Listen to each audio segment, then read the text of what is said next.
everyone. Hello. We thought we would do a general kind of fall wrap-up. Yeah. And then like a currently reading kind of thing. I want to say that I read more than this over the fall, but I can't say that I finished any more than this, so I have to say I only have these 4. The first and most interesting of everything that I read in the fall was Marion McCarthy's The Company She Keeps. This is great. I knew nothing about it entering into it. It was just kind of a really ugly paperback that I had on my shelf, and I really like Marion McCarthy, and I wanted kind of something vain and like period that she writes in, and so I just grabbed this one, and this is really like innovative, and it's really well written, and it's really interesting. And I looked it up, and it's like considered, the group is considered her most famous. Her most known. This is the second to that, and it's considered her most innovative because it's a bunch of different perspectives on like the same woman. And I don't even know if that really does it justice of what's it about. It feels like it's a bunch of short stories, but it's not. It's really, really interesting, and it's got a really interesting form, and I actually kind of want to read it again because now I know what she's doing. You very much so have to piece it together yourself. Every story is a different perspective, a different tense, a different time period, really, so it's really, really interesting.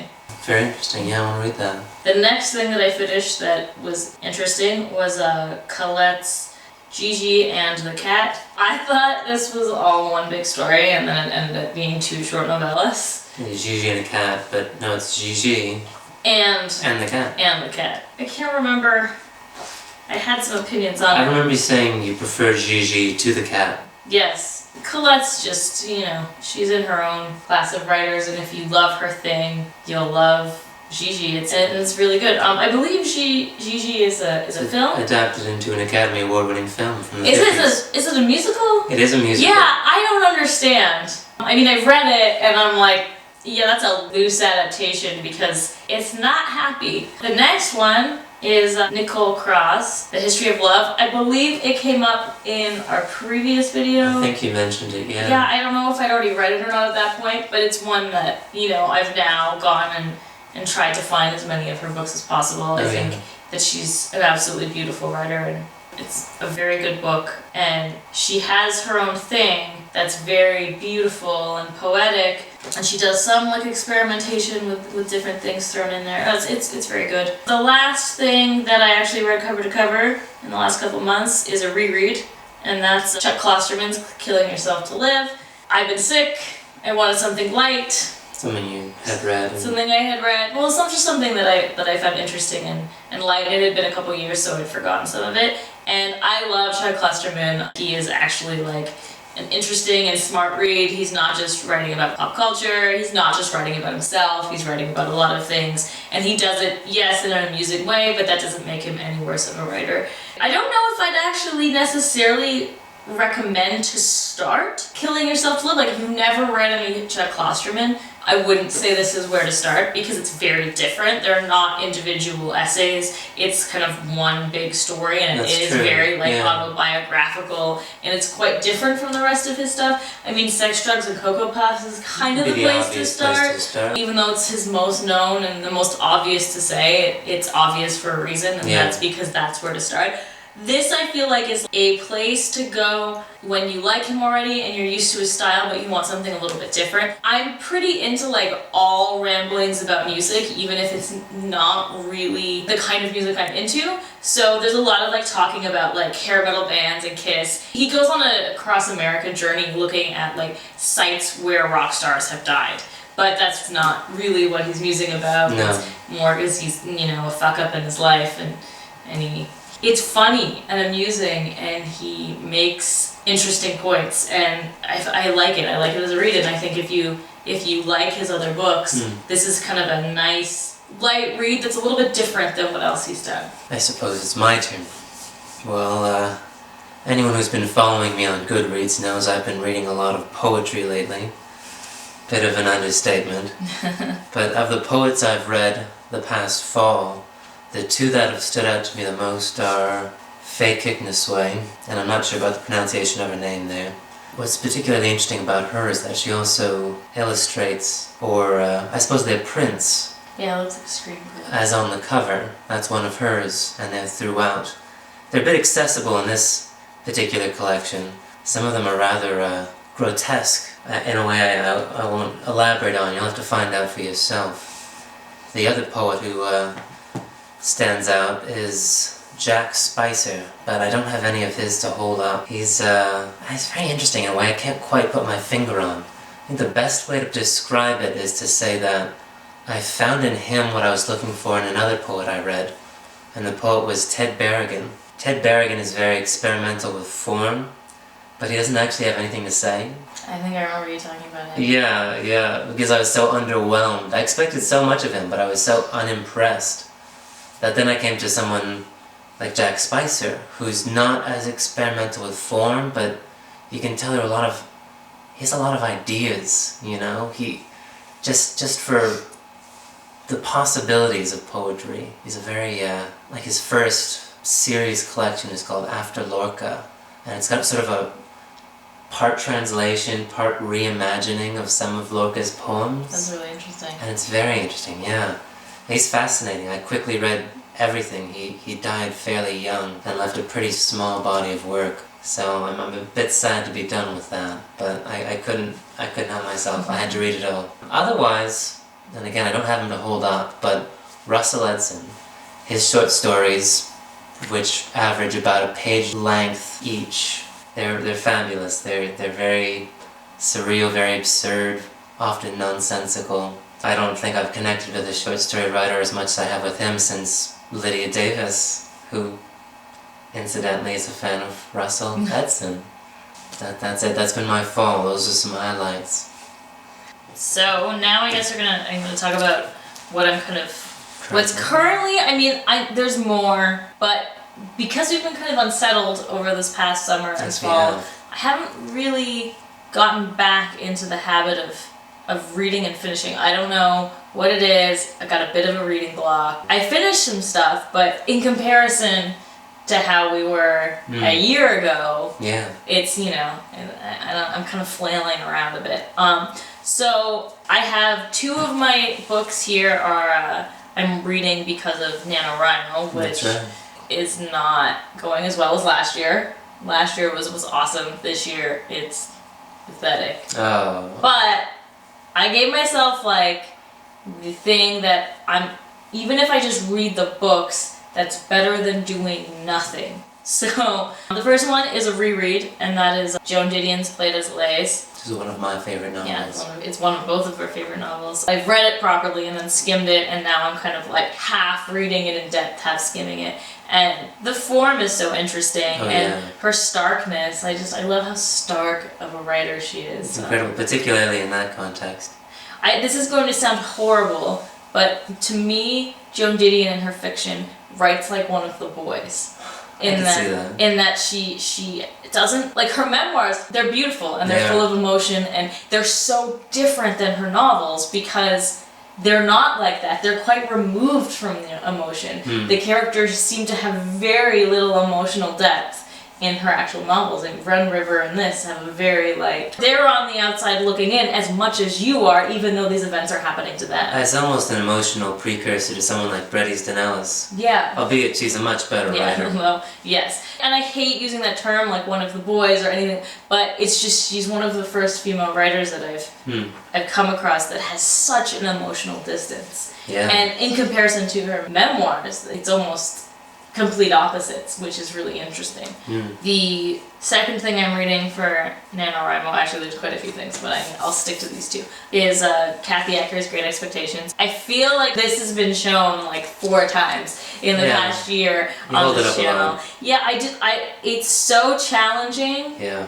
And I love it so much. It's really good. And I know that one day it's gonna hit me in the face, and I really have to be ready for it because I know that she's amazing, but you have to be in a mood because it's so disjointed and it's so out there that I don't want to read it just to read it. I want to like really take it in. What have other people found with Kathy Ecker? Have they had the same trouble I have? I don't know. For those of you who know Kathy Ecker, yes, she's a bit obscure, experimental writer, and late 70s. Late 70s, 80s, early 90s. Yeah, She died in the mid-90s. queer writer. Yeah. Everything that I love. She helped inspire the Riot Girl kind of punk movement in the 90s, which is amazing when I found out all that tied together. So she is really, really, really cool, and I kind of want to give her the respect she deserves and not just like skim over her book because it's a challenge. The next one I'm reading is this is not NaNoWriMo, this is like bedside before bed reading, and that is the Fran Lebowitz Reader. It's 2 books combined. Oh, okay. She only published 2 books, I believe. I'm finding it's a little slow going because she's so smart and she's so articulate, and actually my introduction to her was through Matt because he was like, I watched this documentary and this person rants like you and you gotta see her. It was Public Speaking, directed by Martin Scorsese,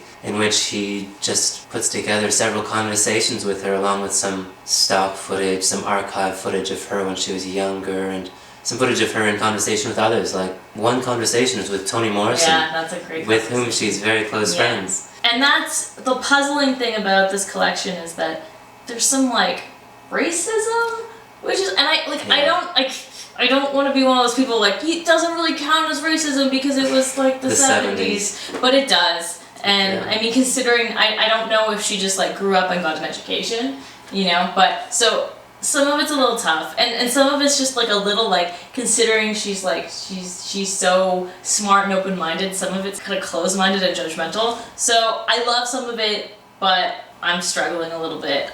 I believe like watching videos about her might be a better way of getting, the documentary, because she's very sarcastic. She is, and you get that when she's talking to you. Whereas in the writing, it's like a little like, is she being serious? I'm not sure, and it's not quite enough. It's not. I don't know.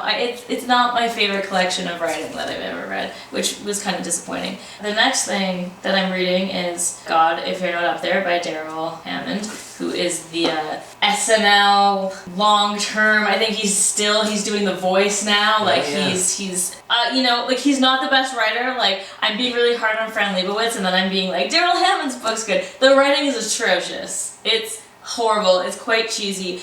But his frankness about mental health issues and addiction and just his love of SNL and the comedy scene from like the 70s until now is really, really interesting and really, really unexpected, actually. Like, it's unexpected how open he is about a lot of things. Like, he brings up changes in queer acceptance and race acceptance, and he was obsessed with Martin Luther King for a big chunk of the 70s, and he talks about that. For being this kind of like southern, closed-minded, like, he writes like a quote-unquote uneducated because he never went to college. But for all those things, he's very open-minded, he's very honest, and it's very frank, and I'm enjoying it. I'm enjoying like hearing what he was going through, and then he'd go out on the stage and, give a great performance. And I find those accounts really fascinating. I'm also a pretty huge SNL fan and comedy fan, so I might be a little biased. That's it. That's so far. So far. It might grow. My currently reading is just as small. I mean, technically smaller. I thought I was reading a 4th book. Technically, this is 1 book.